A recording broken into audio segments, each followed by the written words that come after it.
Well, let's get you all about that crucial and very interesting aspect that has emerged out of Tamil Nadu's elections. Actor-politician Vijay's poll debut has been the most interesting talking point in Tamil Nadu's political landscape at the moment. Riding on Vijay's cinema fame earned over 3 decades, his TVK party's candidates contested in all 234 seats in Tamil Nadu. In fact, Vijay himself is in the fray from 2 constituencies, Perambur in Chennai and Trichy East, with the state Assembly election results now due on the 4th of May. The million-dollar question is whether Vijay could be king or kingmaker in his debut. Now, most exit polls predict that the DMK led by MK Stalin will continue in power. DMK winning successive polls in Tamil Nadu is a record in itself. Remember, since the 1970s, the DMK has not won 2 back-to-back terms. If the Stalin-led DMK manages to pull off this victory, it would be meaning a sustained dream run for the Dravidian party. The DMK-led coalition swept the 2019 parliamentary polls in Tamil Nadu as well. They won the state polls in 2021 and swept the parliamentary elections in 2024 as well. However, there is one exit poll by Axis My India that goes against all the others. That one predicts that Vijay's party TVK could emerge with the most number of seats, potentially upsetting the ruling DMK's fortunes. Can Vijay single-handedly disrupt Tamil Nadu's political arena? Well, that has been dominated by the DMK and the AIA-DMK for over 5 decades. Can Vijay be the next MG Ramachandran?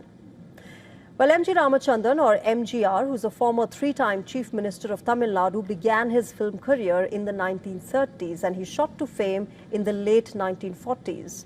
He carefully cultivated his image as a savior of the poor and the marginalized. Then in 1953, MGR joined the DMK. He used his film career and popularity to attain stardom in politics as well. He was a major factor in the DMK's first electoral victory in 1967. After 2 decades of meteoric rise in the DMK, MGR broke away and founded the AIA-DMK in 1972, owing to ideological differences with the DMK leadership of the time. MGR led the AIA-DMK to victory in 1997, 1980 and 1985 assembly elections. He was known for focusing on the poor, the women and children through social welfare initiatives. He held the Chief Minister's post from 1977 until his death in 1987. While MGR did have a cinema background that he converted to political fame, remember that MGR was not just any actor who forayed into politics. By blending cinema in his political career, MGR had gained immense political experience and popularity during his 2 decades in the DMK, which was then the emerging political force in Tamil Nadu.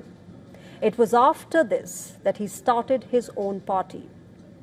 Now, put this in contrast to the TVK and Vijay. Vijay has jumped straight into the political fray with no prior political experience or an established party machinery. Vijay is betting big on his own popularity, his ability to attract the youth and women vote, and the voters who are fatigued by the 2 major Dravidian parties of the state. The 51-year-old actor and politician could potentially become a major political force in Tamil Nadu. Now, despite Vijay's popularity, being the next MGR is widely regarded as a very high bar. All of this will depend on the final numbers that emerge after vote counting on the 4th of May.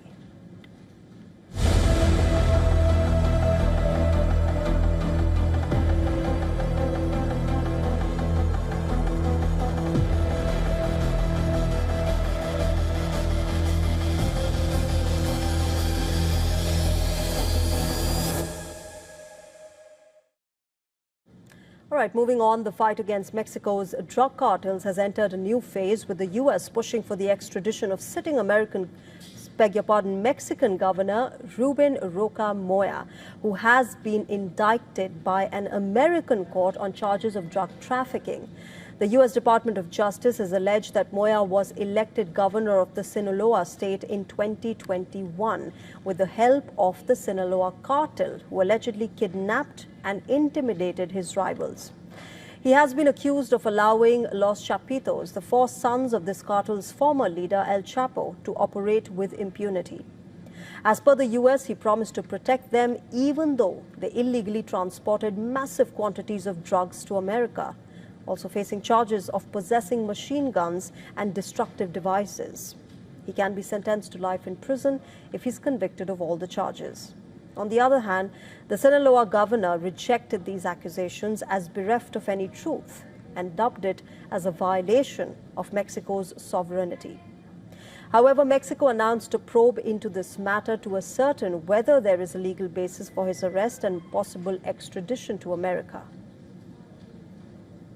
The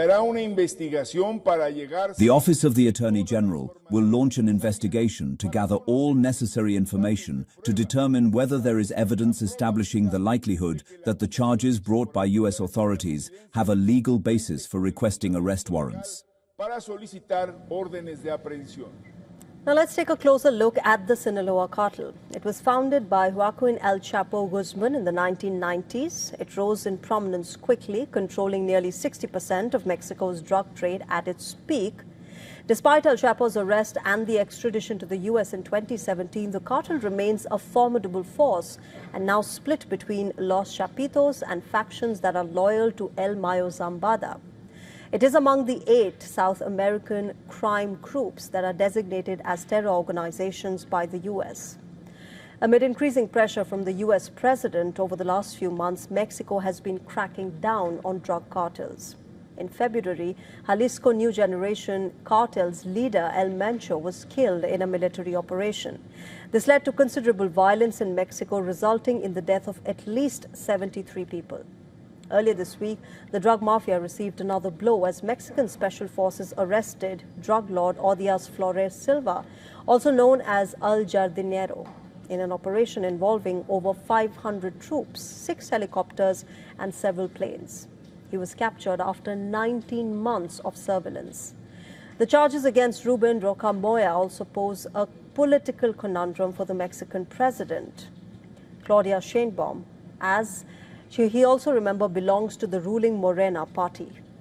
All right, shifting our focus now, the double stabbing in London, which the UK police declared as a terror incident, as well as the recent rise in anti-Semitic incidents in UK, are now raising several questions about who is truly behind these attacks. A shadowy group with unclear origins is gaining focus. Our next report gets you all the details.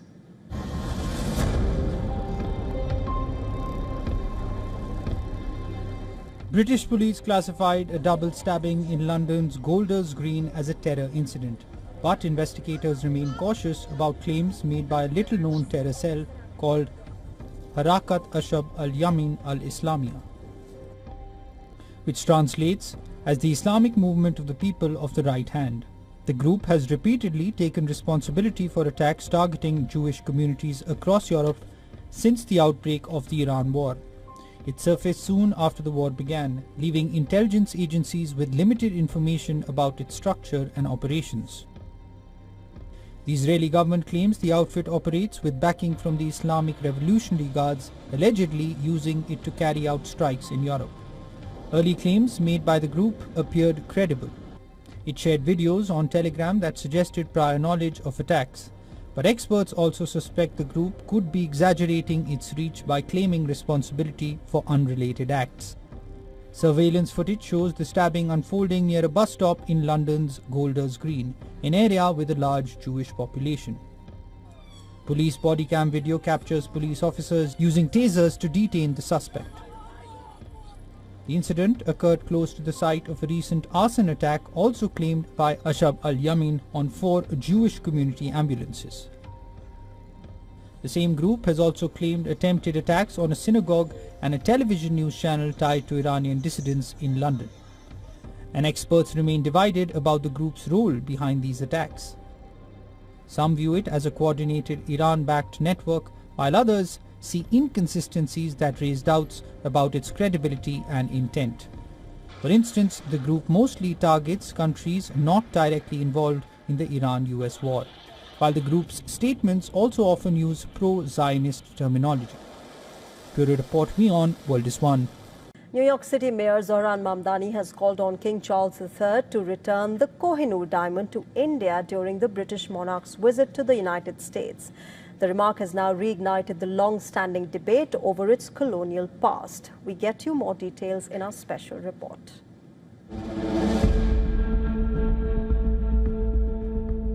New York City Mayor Zohran Mamdani has stirred a long-running international debate during King Charles III's visit to the United States. So you haven't thought about anything you might say if you say hello to him and he stops to chat? You know, if I was to speak to the king separately from that, I would probably encourage him to return the Koh-i-Noor diamond. The call for return priceless Koh-i-Noor came just hours before the mayor was preparing to meet the British monarch at a somber 9/11 memorial event. Currently housed in the Tower of London, the 106-carat diamond is part of Britain's crown jewels and is set in the crown of late Queen Elizabeth. The Koh-i-Noor means mountain of light in Persian and has been the subject of conquest and intrigue for centuries, passing through the hands of Mughal princes, Iranian warriors, Afghan rulers, and Punjabi Maharajas. The stone was originally found in India's Golconda mines and measured 186 carats when it was eventually handed to the British in 1849 under a treaty with the then Kingdom of Punjab after the Anglo-Sikh War. India has repeatedly called for its return, while other countries including Afghanistan, Iran, and Pakistan have also staked claim in the past. In a related development in view of the colonial extraction, authorities in New York have returned 657 antiquities to India that are collectively valued at nearly $14 million. This came after multiple investigations into international trafficking networks. Among them is a rare bronze statue of Avalokiteshvara and a sandstone idol of Lord Ganesha, which were looted from India decades ago and recovered through international probe.